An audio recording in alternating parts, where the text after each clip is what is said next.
장 1절에서 5절 말씀입니다. 열왕기상 19장 1절에서 5절까지 말씀 우리 한 목소리로 함께 봉독해 올리겠습니다. 아합이 엘리야의 무릇 행한 일과 그가 어떻게 모든 선지자를 칼로 죽인 것을 이세벨에게 고하니 이세벨이 사자를 엘리야에게 보내어 이르되 내가 내일 이맘때에는 정녕 내 생명으로 저 사람들 중 한 사람의 생명 같게 하리라. 아니하면 신들이 내게 벌 위에 벌을 내림이 마땅하니라 한지라. 저가 형편을 보고 일어나 그 생명을 위하여 도망하여 유다에 속한 브엘세바에 이르러 자기의 사환을 그곳에 머물게 하고 스스로 광야로 들어가 하루길쯤 행하고 한 로뎀나무 아래 앉아서 죽기를 구하여 가로되 여호와여 넉넉하오니 지금 내 생명을 취하옵소서. 나는 내 열조보다 낫지 못하나이다 하고 로뎀나무 아래 누워 자더니 천사가 어루만지며 이르되 일어나서 먹으라 하는지라. 아멘. 자리에 앉아주시기 바랍니다. 사람이 변해도 이렇게 변할 수는 없는 겁니다.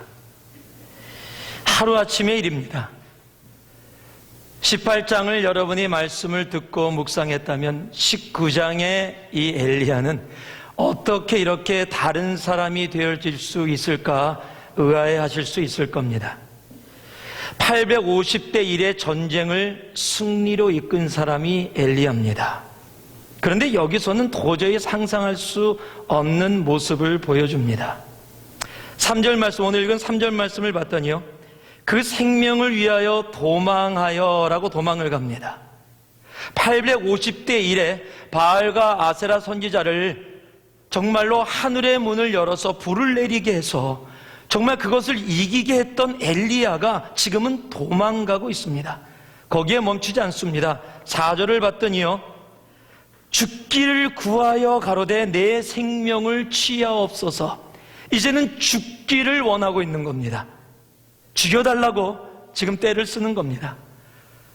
기도로 하늘문을 연 엘리야, 850세 이래 정말로 그 싸움에서 정말 하나님께서 불을 내리게 했던 그 엘리야, 3년 반의 가뭄 속에서 기도로 그 땅에 큰 비를 내리게 했던 엘리야가 지금은 완전히 다른 모습이 되어버린 겁니다. 오늘 이 말씀을 이해하려면 18장 말씀을 다시 한번 좀 짧게 정리해 볼 필요가 있습니다. 18장의 말씀에 보면 3년 반의 엘리야의 기도로 말미암아 하나님께서 그 기도를 들어주시고 3년 반의 가뭄이 시작이 됩니다. 그 3년 반의 가뭄 속에서 이사벨과 아합이 많은 선지자들을 죽입니다. 엘리야 자신도 하나님의 명령에 따라 숨어 있었습니다. 그리고 나서 하나님이 말씀하셔서 아합 왕에게 가서 도전을 합니다. 진짜 하나님이 누군지 보자. 모든 선지자를 갈멜산으로 모아라. 나도 그곳에 있겠다. 그리고 그곳에다가 제단을 쌓고 그곳에다가 제물을 놓고서 우리가 기도하자. 그리고 기도해서 그 제물을 태우는 하나님이 진짜 하나님이다. 850명의 바알과 아세라 선지자가 모였습니다. 엘리야는 혼자입니다. 그런데 어떻게 됐습니까?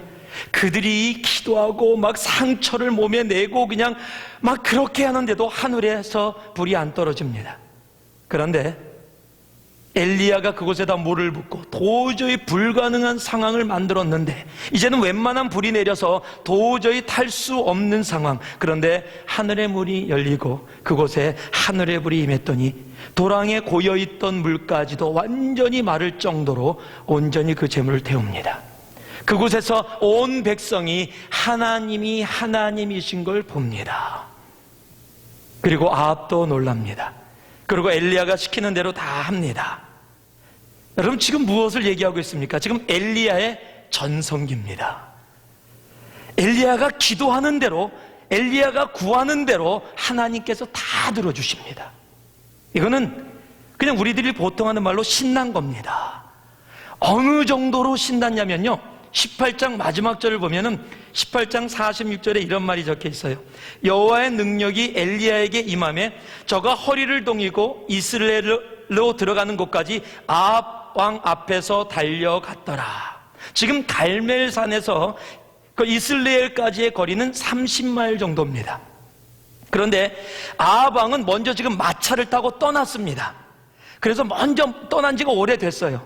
그런데 이제는 다 정리하고 하나님의 능력이 엘리야에게 임하니까 뭐 옷을 이렇게 뭐라고 한국말로 허리를 동이고 돼 있는데 영어로 보면 잠깐 옷이 이제 치마 같은 옷이니까 그 옷을 혁띠 사이에다 집어넣은 겁니다. 뛸 때 걸리지 않도록. 그리고 달리기 시작한 겁니다. 달리기 시작했는데 자기보다 먼저 떠난 마차를 타고 떠난 엘리야보다 앞서가는 거예요. 그렇게 30마일을 달린 겁니다. 빗속에서. 이건 거의 600만 불의 사나이입니다. 지금 그런 능력이 임한 거예요. 지금 한번 생각해 보세요. 마차보다도 빨리 뛰어요. 번개 뭐 저리 가랍니다. 뭐 100m 9,800 이 정도가 아니에요. 30마일을 마차보다도 빠르게. 이거는 마라톤 100m의 속도로 마라톤을 하는 겁니다. 지금 엄청난 힘이죠. 엄청난 전성기를 맞이했던 것이 바로 지금 그 순간에 엘리야입니다. 그런데 그 순간에 그 전성기를 맞은 엘리야가 왜 19장에 들어와서는 도망가고 왜 죽여달라고 하느냐 이겁니다. 왜 이렇게 됐을까요? 그 전성기의 엘리야가 어떻게 이렇게 바로 슬럼프에 빠져서 도망가고 비관하고 열등의식에 빠지고 나 죽여주세요 하는 모습으로 왜 이렇게 변했을까요? 오늘 이 말씀을 통해서 우리들이 다시 한번 거울을 삼는 시간이 되어지기를 원합니다. 아무리 우리의 삶 속에 성령의 역사가 임하고 뜨겁게 역사한다 할지라도 우리도 동일하게 엘리야처럼 어느 순간에 18장이 아닌 19장의 엘리야로 변하여 도망가고 죽여주세요 하는 모습이 우리에게도 다가올 수 있다는 겁니다. 오늘 이 엘리야의 모습을 통해서 우리의 삶을 다시 한번 돌아보며 하나님 앞에 정말로 하나님 나의 모습 가운데 정말 하나님께서 역사하시는 그 성령의 역사가 끊이지 않고 멈추지 않게 하여 주시옵소서. 구할 수 있는 우리 모두가 되기를 주님의 이름으로 축원합니다. 우리 1절 말씀을 같이 한번 읽어보겠습니다. 1절 말씀 한 목소리로 함께 읽습니다. 시작. 아합이 엘리야의 무릇 행한 일과 그가 어떻게 모든 선지자를 칼로 죽인 것을 이세벨에게 고하니. 제가 이런 생각을 해봤습니다. 엘리야가 지금 빗길을 뛰어갑니다. 비를 막 맞으면서 뛰어가는데 말이 달려도 자기보다도 빠르지 못해요. 지금 조금 전에 바알 선지자와 아세라 선지자 850대 1의 싸움에서 이겼고 그 거짓 선지자를 다 죽였습니다. 이제는 모든 것이 이루어졌다고 생각했을 겁니다. 아마 제가 엘리야 같아도 이제는 이스라엘이 회복되어질 것이다. 이제는 아방이 직접 그 상황을 봤으니까 아방도 하나님이 하나님이신 것을 인정하지 않고는 견딜 수 없을 것이다. 이제 이세벨에게 가서 얘기한다 할지라도 이세벨도 아방이 봤으니까 분명히 이제는 이스라엘의 하나님을 예배하는 일이 분명히 회복되어질 것이다. 아마 그렇게 상상하며 혼자 막 히치히치 웃으면서 뛰었을 거예요. 그 비를 맞으면서 막 뛰면서 야 이젠 됐다. 이제는 숨어 지낼 필요도 없다. 이제는 그냥 숨어갖고서 그냥 그렇게 살 필요도 없다. 이제는 선지자로 당당하게 하나님의 말씀을 공공장소에서 외치며 백성들이 함께 모여 주님을 예배하는 그 일이 분명히 올 것이다. 이제는 고통의 선지자, 눈물의 선지자는 끝났다. 이제는 앞으로는 탄탄대로다. 이건 성경에 안 적혀 있어요. 제가 지금 상상을 한 겁니다. 분명히 엘리야가 그렇게 생각을 했을 거예요. 그런데요, 오늘 1절 말씀을 보니까 아합 왕이 갈멜산에 있었던 모든 것을 이세벨에게 보고를 합니다. 고하니. 고하지 않아도 되는 거거든요. 아합 왕이 남편이에요. 아합 왕이 왕이에요. 그런데 가갖고서 그냥 이렇게 고하는 겁니다. 자기야, 큰일 났어. 어떡하니? 이사벨이 막 기다리고 있었을 거예요. 지금 850대 1의 전쟁을 분명히 이사벨이 듣고 있었을 텐데, 오자마자 이사벨이 자기 어떻게 됐어? 어떻게 됐어? 분명히 얘기했을 거예요. 분명히 이기고 왔지 이런 소리를 듣고 싶었을 거예요. 그런데 어떡하지? 막 머리 긁으면서 우리가 졌어. 뭐예요? 대체 어떻게 된 거예요? 그랬더니 일일이 다 고했습니다. 다 고했는데 분명히 진짜 하나님이 누구냐, 백성들도 진짜 하나님이 하나님이심을 인정하고 나아갔는데, 아방도 3년 반 동안 내리지 않던 비가 내린 것도 자기가 비를 맞으면서 왔는데, 그곳에서 850명의 바알 선지자와 아세라 선지자가 다 죽어나가는 것을 자기가 보았는데, 하늘의 불이 임해서 진짜 하나님이 누구인 것을 분명히 보여줬는데, 이사벨에게 얘기할 때는 그냥 일이 벌어졌어, 그런 일이 됐는데, 글쎄 엘리야가 우리 선지자를 다 죽인 거 있지.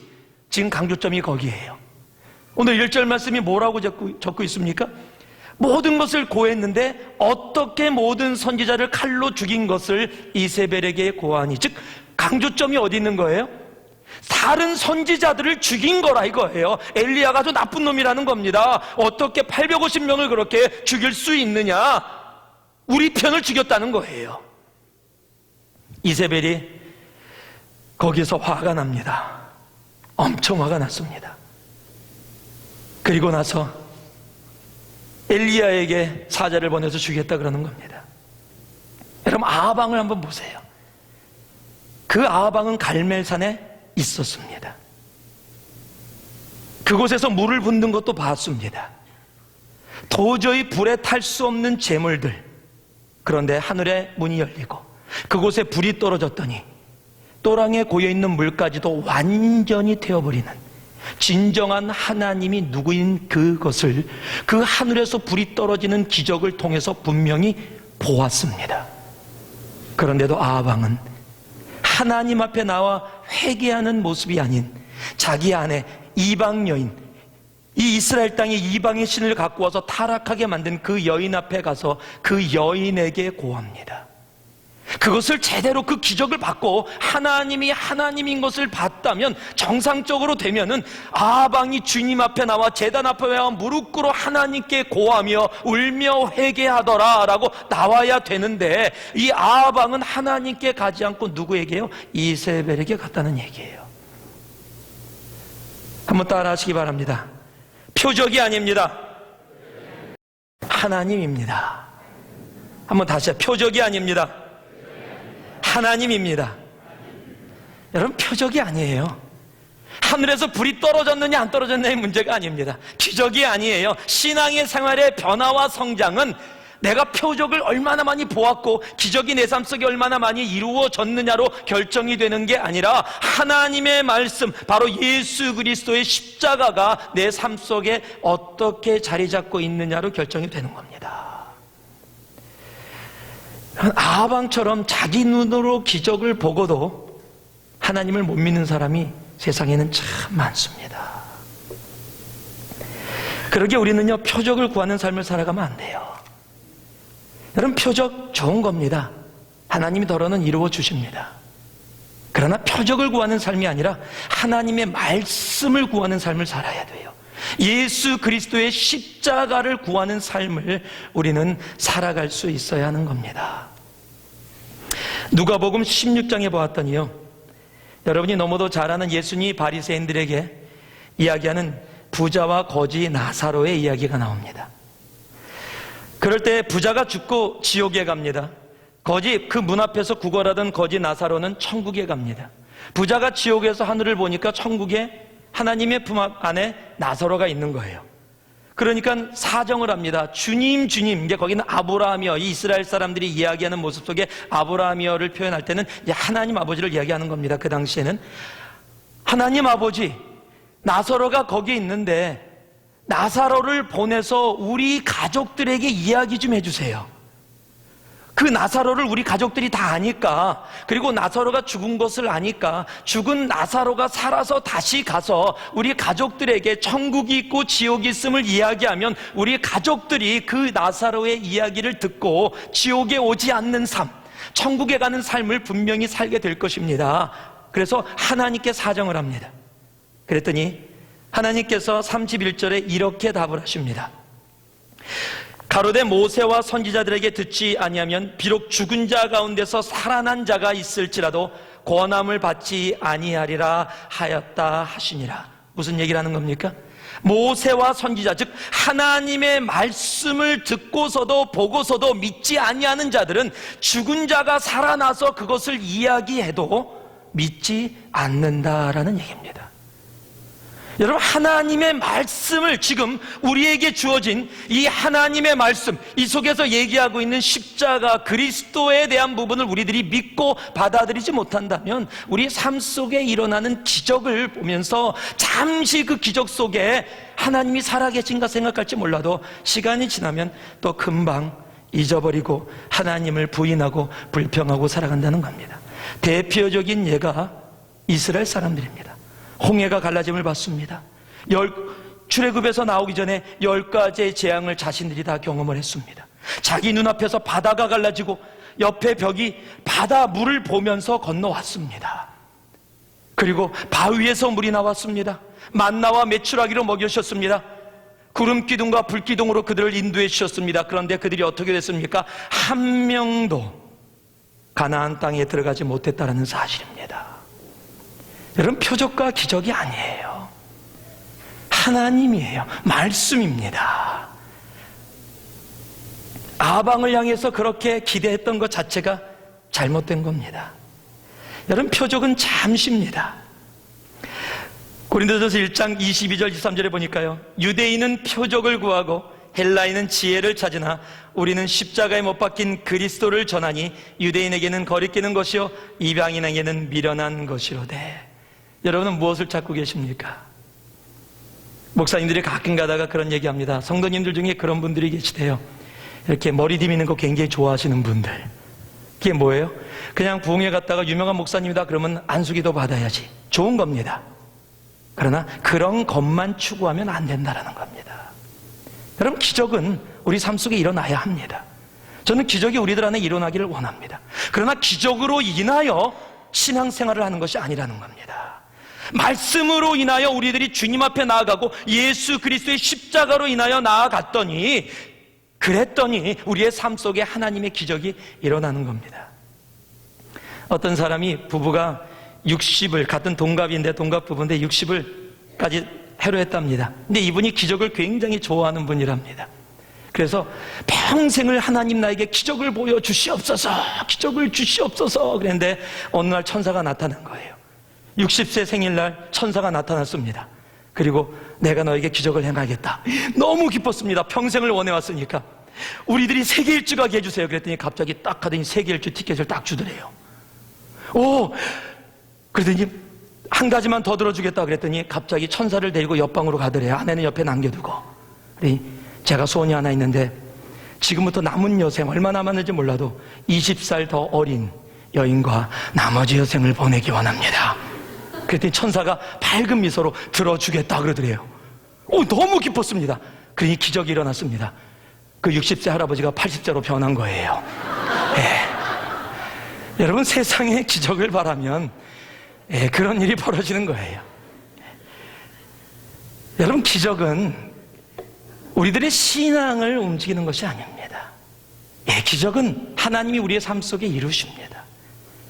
저는요, 병이 걸렸더라도 그 병이 의사들이 포기했어도 하나님이 치유하시는 역사 가운데 그 병이 완쾌되는 일이 여러분 안에 있기를 주님의 이름으로 축원합니다. 암이 낫는 역사가 일어나기를 주님의 이름으로 축원합니다. 방황하던 자녀가 어느 순간에 하나님의 은혜로 완전히 돌아와 주님 앞에 온전히 꼬꾸라지는 역사가 있기를 주님의 이름으로 축원합니다. 여러분, 우리의 삶의 기적은 필요합니다. 그러나 그 기적과 표적이 우리의 삶을 하나님 앞에 가까이 가게, 아니 하나님 앞에 온전히 서게 하는 것이 아니라는 겁니다.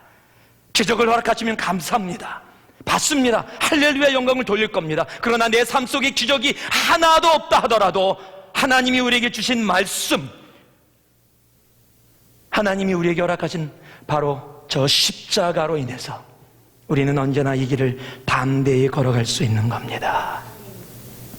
주님은 마태복음 12장 39절에 이렇게 얘기하십니다. 너희들이 많은 표적을 구하나 나는 요나의 표적 위에 무엇입니까? 그리스도의 십자가입니다. 요나의 표적 위에 줄 것이 없다라고 얘기합니다. 마태복음 24장 24절을 보니까요, 마지막 때가 되면 거짓 그리스도들과 거짓 선지자들이 일어나 큰 표적과 기사를 보여 할 수만 있으면 택한 자들도 유혹하리라. 목사님들이 가끔 가다가 목사들끼리 모여서 이 농담으로 하는 얘기들이 있습니다. 특히 교회를 개척하고 막 열심히 하는데도 교인들이 모이지 않고 지치고 힘들 때 지나가는 소리로 그럽니다. 서로 농담조로 가끔 가다 그런 얘기를 하세요. 죽은 사람 한 명만 살려봐. 그럼 부흥해. 뭘 얘기하는 겁니까? 죽은 사람이 살아났다 그러면 사람들이 모인다는 거예요. 그냥 표적과 기사에는 관심이 많아서 근데 말씀 공부하자, 말씀으로 살아가자, 십자가를 붙들고 살아가자 그러면 다 도망간다는 거예요. 말씀 공부하자, 하나님의 말씀이 진리다 그러면 안 모이고요, 죽은 사람 한 명만 살려놓으면은 얘기 안 하고 광고 안 해도 자연적으로 퍼지고 아마 여기서 그런 일 벌어지면 아마 난리 날 겁니다. 그리고 또 없어지면 또 금방 다들 떠나실 겁니다. 이스라엘 백성들처럼. 여러분, 죽은 사람이 살아나는 역사도 일어나길 원합니다. 정말 못 걷던 분들이 걷는 역사도 있기를 원해요. 그러나 그것이 우리의 신앙의 기준이 아니라는 겁니다. 우리의 말씀의 바탕은, 우리의 신앙의 바탕은 살아계신 하나님의 말씀, 바로 예수의 십자가, 예수님만이 우리의 신앙의 온전한 기준이어야 합니다. 다시 한번 따라하시기 바랍니다. 표적이 아닙니다. 하나님입니다. 그러기에 사도 바울은 갈라디아서 6장 14절에 십자가 외에는 자랑할 것이 없다라고 얘기합니다. 그리스도의 십자가 외에 결코 자랑할 것이 없다. 여러분, 십자가만 붙드시기 바랍니다. 여러분, 표적을 찾고 세상의 것을 찾으면 그 위대한 엘리야가 이 비참한 엘리야의 모습으로 변하는 겁니다. 표적이 아닙니다. 하나님입니다. 두 번째요, 우리 3절 말씀 같이 한번 읽어보겠습니다. 같이 읽습니다. 저가 이 형편을 보고 일어나 그 생명을 위하여 도망하여 유다에 속한 부엘세바에 이르러 자기의 사환을 그곳에 머물게 하고. 다시 한 번만 읽습니다. 저는 하나님의 말씀 읽을 때는 선포의 개념으로 함께 읽기를 원합니다. 다시 한 번 읽습니다. 시작. 저가 이 형편을 보고 일어나 그 생명을 위하여 도망하여 유다에 속한 부엘세바에 이르러 자기의 사환을 그곳에 머물게 하고. 두 번째, 한번 따라해 보시기 바랍니다. 환경이 아닙니다. 하나님입니다. 지금 여기서 얘기하는 이 형편을 보고 일어나의 형편이 뭡니까? 이 형편은 이세벨이 자기를 죽이겠다라는 겁니다.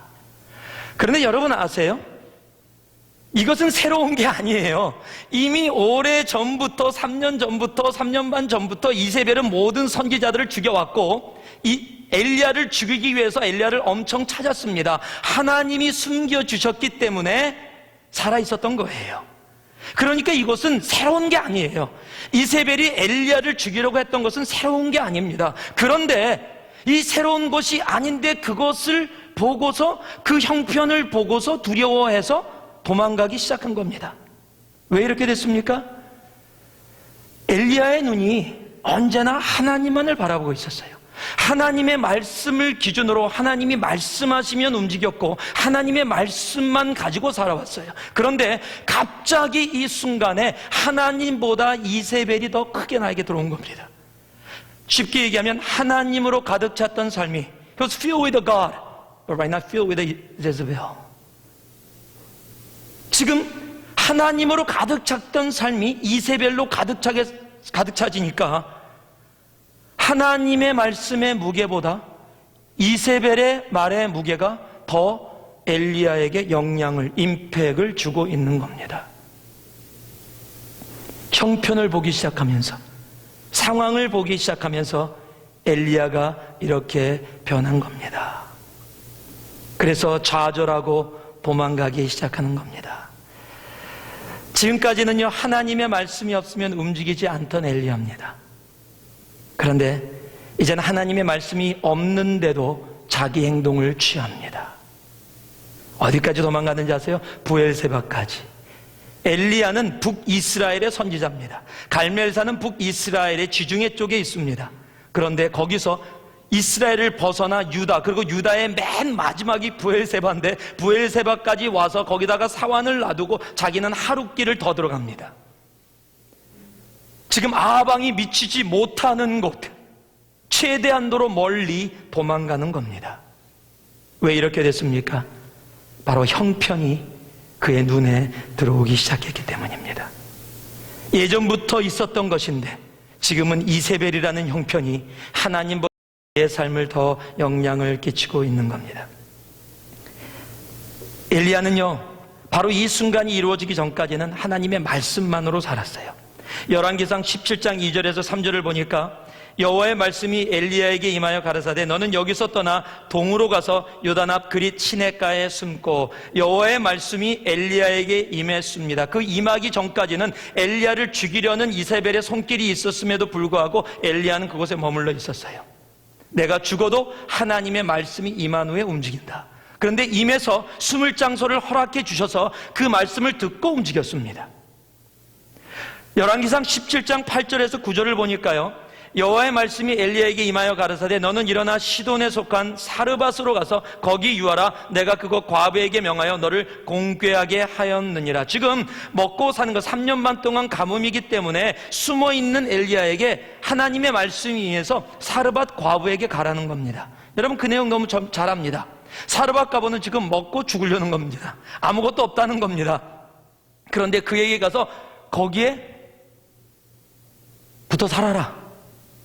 여러분, 지금 이게 말이 되는 얘기입니까? 지금 내가 선지자인데 당시에 혼자 사는 과부라면 사는 게 너무 힘들다. 벌써 그거 하나만으로도 충분히 이해될 수 있는데 하나님 다른 데 없습니까? 라고 얘기할 수 있는데도 엘리야는 그대로 갑니다. 체면이고 뭐고 이런 거 아무것도 없습니다. 그리고 가서 하나님이 말씀한 대로 떡을 갖고 와라. 없습니다. 먹고 죽으려고 그럽니다. 가서 빌려오라. 그릇을 빌렸더니 기름이 엄청나게 쏟아집니다. 여러분, 무엇을 얘기하는 거예요? 여러분, 지금 엘리야는 하나님의 말씀대로 그 상황이 어떻든지 간에 그 말씀대로 살아가는 겁니다. 열왕기상 18장 말씀해 봤더니요, 1절 2절 이렇게 적혀 있습니다. 많은 날을 지내고 제3년에 여호와의 말씀이 엘리야에게 임하여 가라사대 너는 가서 아합에게 보이라. 내가 비를 지면에 내리리라. 지금 아합 왕이 자를 죽이려고 하는데 하나님의 말씀이 임했습니다. 뭐라고요? 아합 왕에게 가서 얘기해라. 그랬더니 목숨을 걸고 아합 왕에게 갑니다. 그래서 엘리야는요, 여러분 말씀을 쭉 읽어보면은요, 언제나 하나님의 말씀이 임하니까 움직였습니다. 하나님의 말씀이 임하니까 움직였던 엘리야인데 갑자기 이 순간은 저 형편을 보고 He saw the situation, what's going on, and then he started to flee, started to escape. 도망가기 시작했어요. 도망가기 시작한 정도가 아니라 나 죽여주세요, 나 더 이상 살기 싫어요. 완전히 비참한 엘리야의 모습으로 바뀝니다. 여러분, 신앙인의 길은 단 두 길입니다. 환경을 보고 살아가든지 아니면 말씀에 의지하여 살아가든지. 여러분, 중간이 없습니다.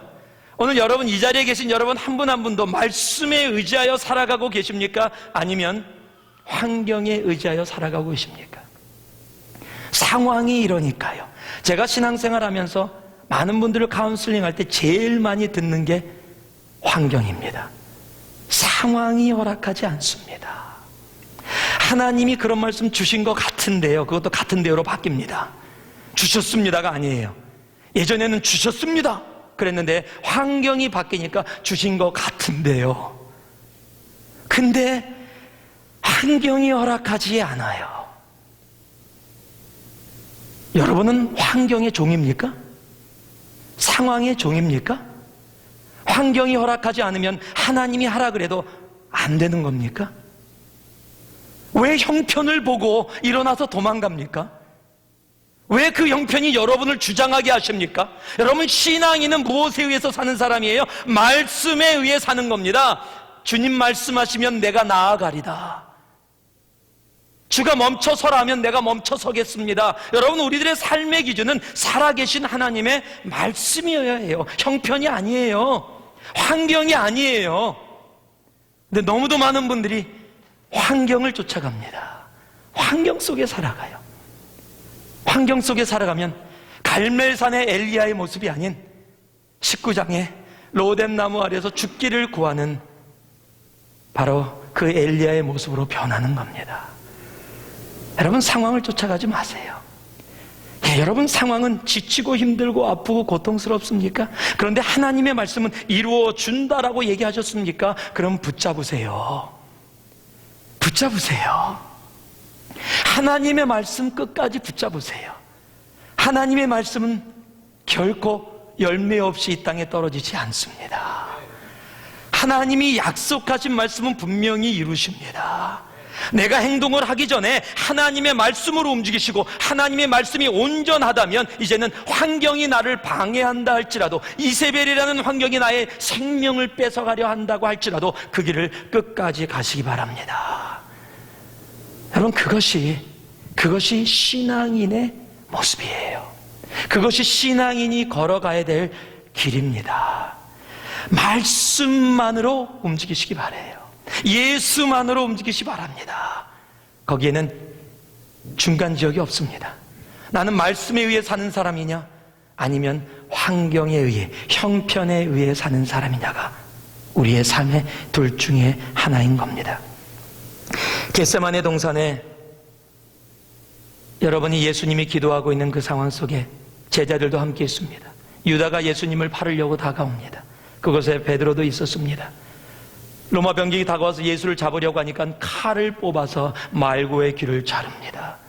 베드로가 뭘 고백했습니까? 주님이 감옥에 가시면 감옥 가고 죽기까지 따르겠습니다 하고 진실된 고백을 했던 사람이에요. 그래서 칼을 뽑은 겁니다. 그리고 말고의 귀를 잘랐습니다. 예수를 보호하겠다라는 거예요. 그런데 예수님이 하지 마라 그랬습니다. 그러니 예수님이 힘없이 로마 병정에게 잡혀가요. 그랬더니요, 누가복음 22장 54절에 뭐라고 적혀 있냐면 베드로가 멀찍이서 예수를 쫓아가니라 라고 적혀 있어요. 왜 그렇게 됐어요? 그러고 나더니 조금 있다가 계집종이 오니까 나 예수 몰라. 조금 전에 칼 뽑았던 베드로인데 예수 보호하겠다고 나 예수 몰라.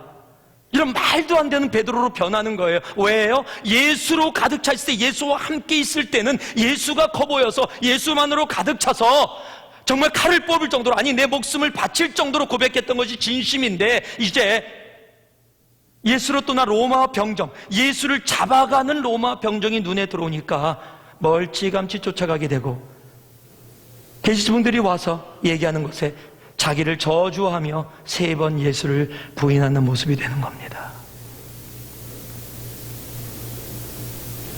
여러분, 예수로만 가득 차야 합니다. 환경이 아닙니다.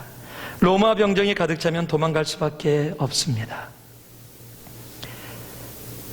열왕기상 21장 17절에 보았더니요, 이제 엘리야가 회복이 되었습니다. 하나님이 그를 회복시켰습니다. 그랬더니 다시 성경이 이렇게 기록하고 있어요. 여호와의 말씀이 디셉 사람 엘리야에게 임하여 가라사대. 무엇을 얘기하고 있습니까? 다시 하나님의 말씀에 의하여 움직이는 엘리야로 변하는 겁니다. 여러분 어떠십니까? 환경을 쫓아가고 계십니까? 아니면 하나님의 말씀입니까? 여러분, 신앙인은 2개의 길밖에 없다고 말씀드렸습니다. 나는 오늘 환경을 쫓아가는 삶인가?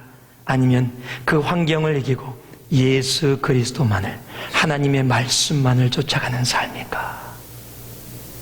혹이라도 환경이 여러분을 붙잡고 있다면 오늘 내려놓으시기 바랍니다.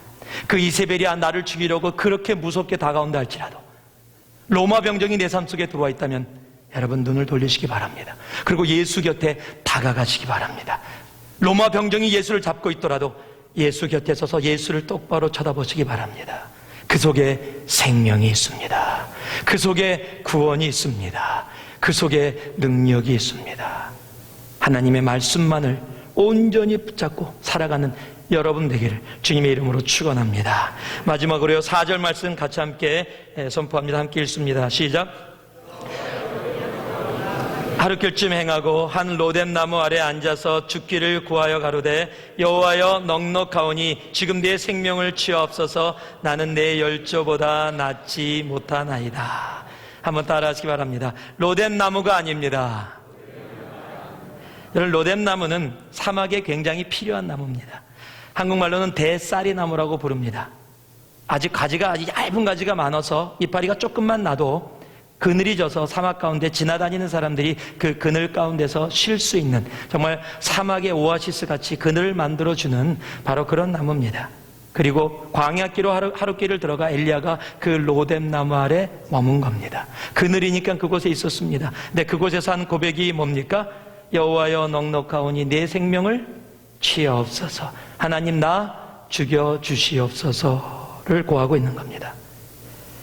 지금 비교의식에, 열등의식에 빠져 있습니다.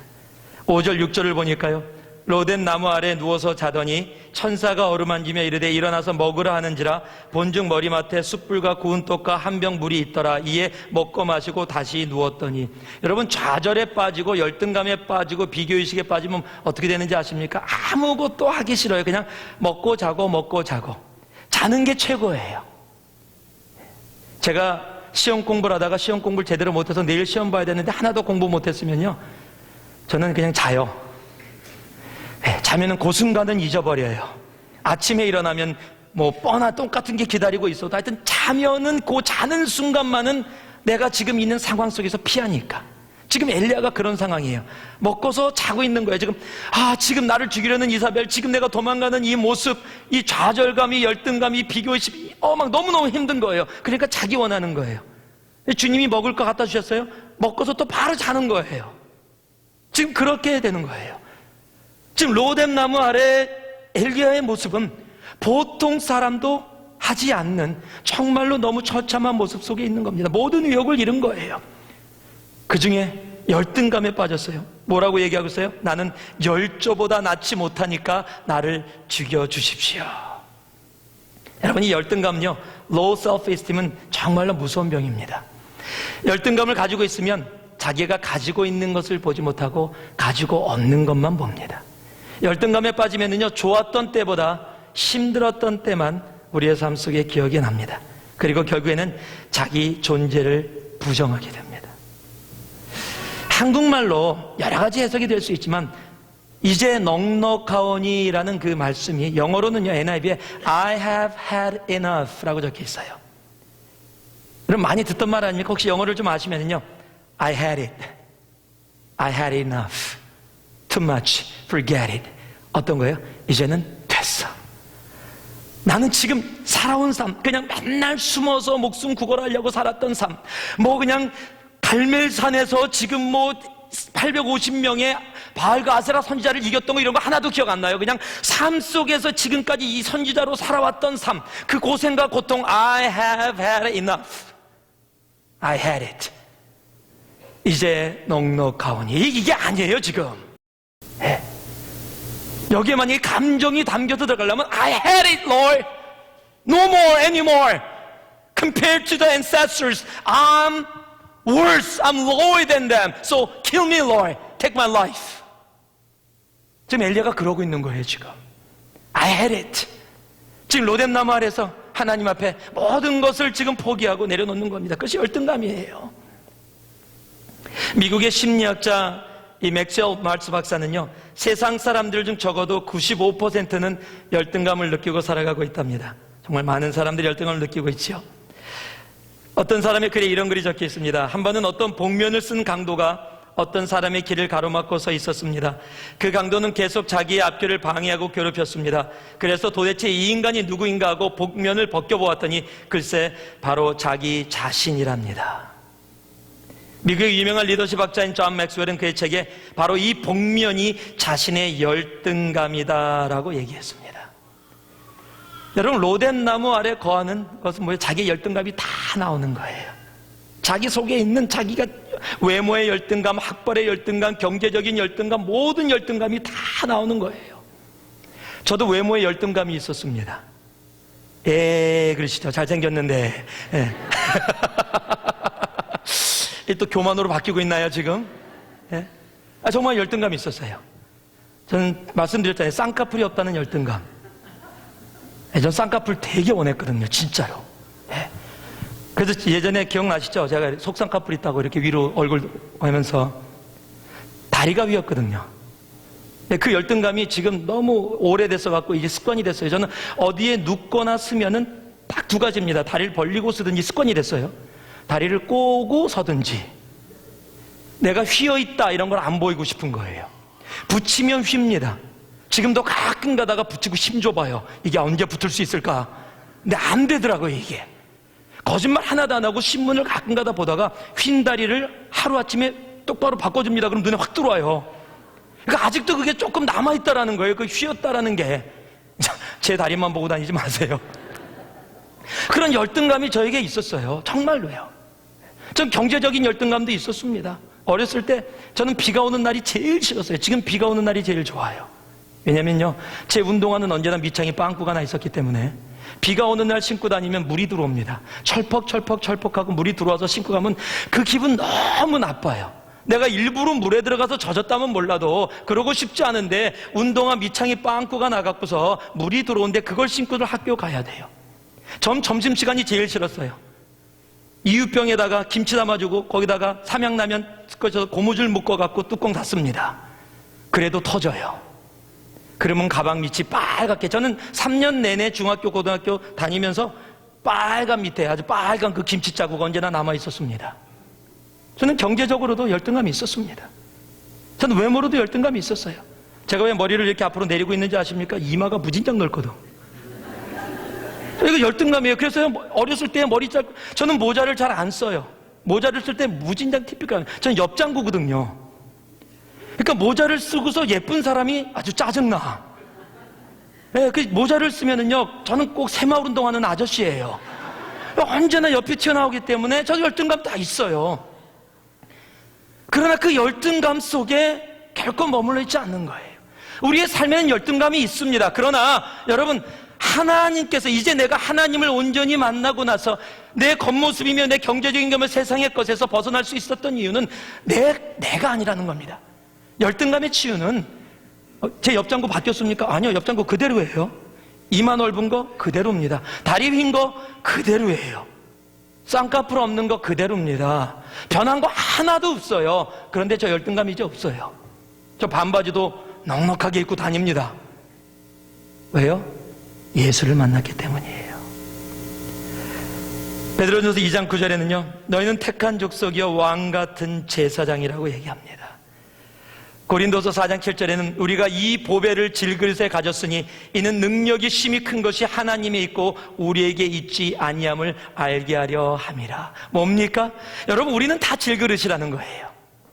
아주 가장 낮은 그릇 중에서도 가장 낮은 그릇, 깨지기 너무 쉬운 그릇, 한 번 쓰고 버릴 수 있는 그릇이라는 거예요. 일회용이라는 겁니다. 그런데 그 버리기 쉬운 그 질그릇에 예수 그리스도가 오셨다라는 거예요. 그리고 예수로 말미암아 그 보배의 능력이 큰 것으로 말미암아 우리가 그 보배를 질그릇에 담았기에 우리의 삶에서 하나님의 능력이 나타난다는 거예요. 여러분, 열등감의 극복은요, 내가 바뀌는 데 있는 게 아니에요. 내가 벤츠를 타고 다니고 내가 좋은 차를 젊은 사람들이 타고 다닌다고 내 속에 있는 게 바뀌는 게 아니에요. 내 속에 예수 그리스도가 이 질그릇 같은 이 인생 속에 찾아오셨다라는 것, 그리고 나를 나의 자녀라고 불러주셨다는 것, 내 아들이라고 불러주셨다는 것, 여러분, 거기서 바뀌는 겁니다. 예수가 내 안에 계시기에 그 예수로 말미암아 내가 서는 겁니다. 여러분, 로뎀나무 아래 머물지 마세요. 이렇게 얘기하고 나면 대체 엘리야는 어떤 사람인가? 여러분, 갈멜산의 엘리야가 진짜인가? 로뎀나무 아래 엘리야가 진짜인가? 둘 다 진짜입니다. 단지 차이는 예수로 차 있느냐, 이세벨로 차 있느냐의 차이입니다. 어쩌면 이 두 모습이 다 우리의 모습일 수 있습니다. 하루는 갈멜산을, 하루는 로뎀나무를 왔다 갔다 하는 삶이 우리의 삶일 수 있습니다. 저도 그렇습니다. 어느 순간에는 갈멜산이에요. 말씀을 전하는데 말씀이 막 영혼들의 심령 가운데 들어갑니다. 정말로 그게 보입니다.